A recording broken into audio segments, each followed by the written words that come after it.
بہتر راستہ شریعت کا ہے، اس میں کوئی ترمیم نہ کرو، کوئی کمی بیشی نہ کرو، جو اللہ نے فرمایا بالکل وہی رہنے دو، یہی بہت کافی ہے۔ 5 نمازوں کی پابند ہونے کے لیے پوری زندگی درکار ہے۔ اگر پوری زندگی میں 5 نمازوں کی پابندی ہو جائے تو یہ بہت بڑی بات ہے۔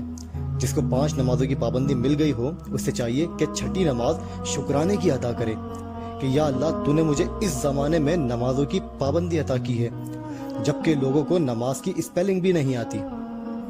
باقی یہ کہ اللہ کا شکر ادا کرو۔ آدھی زندگی تو ہوش آنے سے پہلے گزر گئی۔ جب زندگی گزارنے کا طریقہ سمجھ آ جاتا ہے تو اس وقت بقیہ زندگی بہت تھوڑی رہ چکی ہوتی ہے۔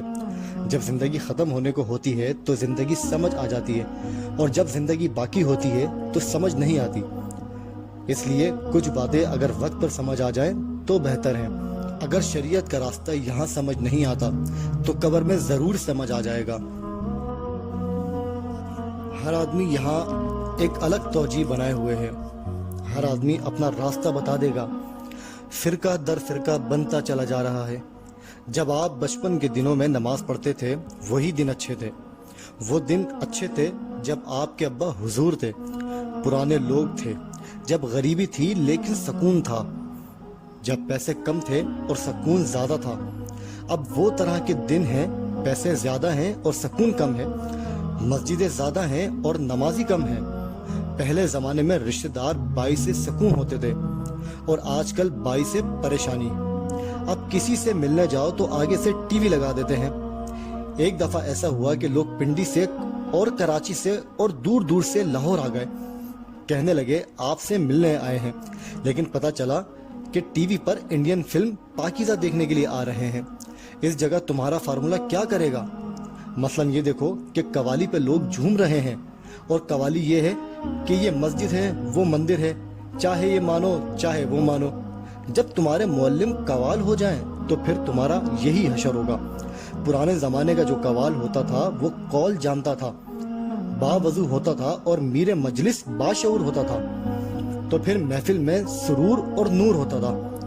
اب تو وہ فنکشن ہی ختم ہو گیا۔ دادا صاحب رحمۃ اللہ تعالی علیہ نے قوالی سننے کی یہ شرط بتائی ہے کہ اگر 3 دن کا فاقہ ہو، کھانا بھی ہو اور قوالی بھی سننے کو ملے۔ اس وقت اگر قوالی سننا چاہو تو جائز ہے، ورنہ قوالی اور کوے کی کائیں کائیں برابر ہے۔ داتا صاحب رحمۃ اللہ تعالی علیہ کے عرس پہ جاؤ تو عجیب و غریب سما ہوتا ہے۔ ابھی قوال من کنتو مولا شروع کرتا ہے اور لوگوں کے پاس نوٹوں کی تھیلیاں کھولنے کا وقت ہی نہیں ہوتا، بس پھینکنا شروع کر دیتے ہیں۔ اگر ان سے پوچھو کہ من کنتو مولا کا کیا مطلب ہے تو کہتے ہیں کہ بس چپ کر جاؤ۔ نہ کسی کو سمجھ ہے نہ کسی کو پتا۔ مشائخ کرام نے بھی تماشا لگایا ہوا ہے، ہر ایک کو بیٹا دیتے جا رہے ہیں، پکی خبریں دیتے ہیں اور آگے سے کچی خبر نکل آتی ہے۔ ہر آدمی صرف گیدرنگ بناتا جا رہا ہے۔ یہ واقعہ اس لیے ہوا پڑا ہے کہ اب عمل کی فقیری ختم ہو گئی، علم کی فقیری، بیان کی فقیری رہ گئی ہے۔ بات بڑی آسان تھی کہ اللہ تعالیٰ نے فرمایا کہ اللہ کو مانو، اللہ کے حبیب صلی اللہ علیہ وآلہ وسلم کو مانو، قرآن کو مانو، زندگی میں اپنا عمل درست کرو۔ یہ کھانے کے آداب ہیں، یہ سونے کے آداب ہیں، یہ زندگی کے آداب ہیں۔ اس کے بعد زندگی ختم ہو جائے گی جس طرح تم سے پہلے لوگوں کی ہو گئی۔ اللہ تعالیٰ قرآن پاک میں فرماتا ہے، ترجمہ، انہیں کہہ دیجئے کہ زمین کی سیر کرو اور دیکھو کہ جھوٹے لوگوں کی کیا عاقبت ہوئی۔ جس طرح پہلے لوگ ختم ہو گئے تم نے بھی چلے جانا ہے۔ ویسے بھی 10-20 سال بعد تمہارے چہرے خود بخود بدل جاتے ہیں۔ آپ ایک گروہ کے ساتھ اگر چلو کچھ عرصے بعد ہجوم تو ویسا ہوگا، مگر چہرے سب بدل جائیں گے۔ شہر پھیلتے جا رہے ہیں مگر قبرستان اتنے ہی رہتے ہیں۔ یہ کیا راز ہے؟ بس چپ ہو جاؤ۔ قبرستان پھیلتے نہیں بلکہ گہرے ہوتے جاتے ہیں۔ اللہ کے پاس جاؤ گے تو اس نے سب سے پہلا کام یہ کرنا ہے کہ تمہاری زبان بند کر دے گا تاکہ فضول نہ بول سکو۔ تب تمہارے اعضاء تمہارے خلاف گواہی دینے پر مائل اور قائل ہو جائیں گے۔ اس وقت تمہارے صحیح گواہی نکلے گی جب تمہارا بیان تمہاری زبان کے علاوہ ہوگا۔ خدا کے لیے اپنے آپ پر اور اپنی عاقبت پر بھروسہ کرو۔ وقت بالکل تھوڑا ہے، جس طرح پچھلا وقت گزر گیا اگلا بھی اسی طرح گزر جائے گا۔ اگر یہاں بھی زندگی مشکل گزار رہے ہو اور آگے بھی مشکل پیش آنی ہے تو پھر آپ بڑی مشکل میں ہیں۔ اس لیے اگر یہاں کی اصلاح نہیں ہو رہی تو وہاں کے لیے سوچو۔ علم سے بچو اور اللہ کے راستے کا عمل سیکھو۔ اس لیے دعا کرو، علم و بس کریں او یار، اکو الف تیرے درکار۔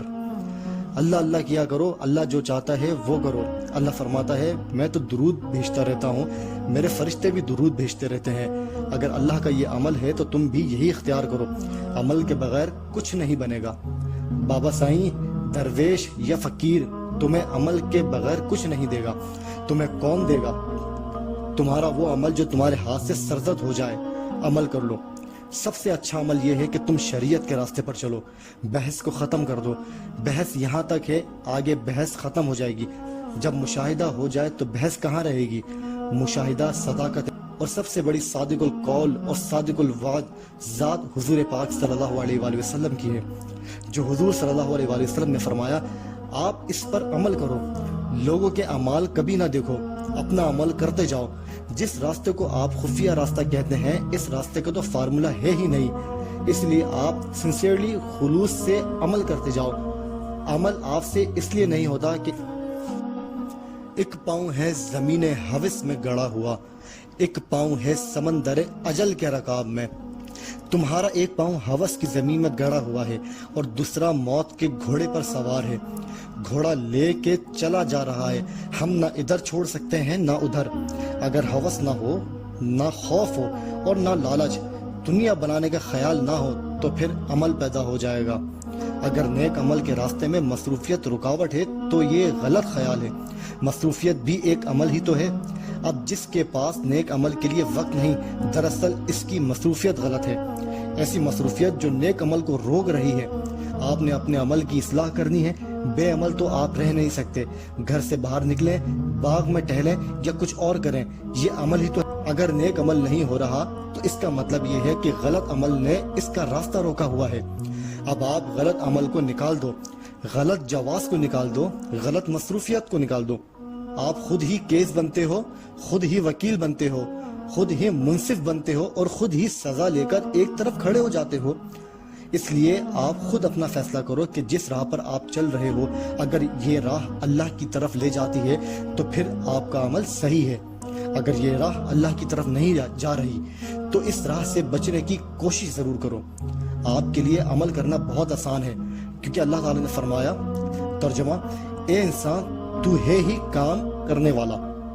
یہ بات انسان کو بنانے والا خود فرما رہا ہے کہ تو محنتی پیدا کیا گیا ہے، یہ تیری جبلت ہے، بلکہ کائنات کا ذرہ ذرہ محنت کر رہا ہے۔ چھوٹی سی چیونٹی دیکھو، چلتی ہی جا رہی ہے۔ کہتے ہیں کہ دنیا میں سب سے زیادہ حریص شے چیونٹی ہے۔ ایک چیونٹی نے کبھی دوسرے کا حال نہیں پوچھا، بس خوراک اٹھاتی ہے اور چلتی جا رہی ہے۔ جواری اور شرابی اپنے اپنے کام میں بہت زیادہ محنت کرتے ہیں۔ کچھ لوگ دوسروں کو پریشان کرنے کے لیے بڑی محنت کرتے ہیں، پیسہ ضائع کرتے ہیں اور دوسرے کو پریشان کرتے ہیں۔ ایسی صورت میں سکون کہاں سے ملے؟ ایک تھا کتا اور ایک تھا بیل۔ بیل کھرلی سے گھاس کھاتا اور کتا وہاں بیٹھ کر بھونکنے لگ جاتا تھا۔ کسی نے کتے سے پوچھا، یہ گھاس تو تیرے کام کی نہیں ہے، تو کیوں بھونکتا ہے؟ کہنے لگا، جب یہ کھاتا ہے تو مجھے بڑی تکلیف ہوتی ہے۔ مسلمانوں کا اصل پرابلم یہ ہے کہ خود کھا نہیں سکتے اور دوسرے کے کھانے سے تکلیف ہوتی ہے۔ سیاست میں زیادہ تر لوگ اس لیے پریشان ہیں کہ سارا مال ہی اس کا مخالف کھا گیا۔ بے مقصد قسم کی پریشانی اور نفرت پیدا ہو جاتی ہے۔ اگر کوئی مکان بنا لے تو دوسرے خواہ مخواہ پریشان ہو جاتے ہیں، حالانکہ ان کا تعلق ہی نہیں ہوتا۔ کسی نے پوچھا کہ بارش کا کیا فائدہ ہوتا ہے اور نقصان کیا ہے؟ کہتا ہے بارش کا فائدہ یہ ہے کہ ہمارے کھیت پہ برستا ہے اور نقصان یہ ہے کہ ساتھ والے کے کھیت پہ بھی برستا ہے۔ بس لوگوں کو اتنی بے سکونی ہے کہ کسی کو سکون میں بھی نہیں دیکھ سکتے۔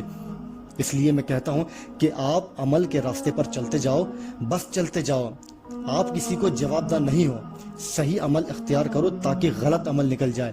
اپنے عمل کا جائزہ لو، آپ بے عمل نہیں رہ سکتے، کوئی آدمی بے عمل نہیں رہ سکتا۔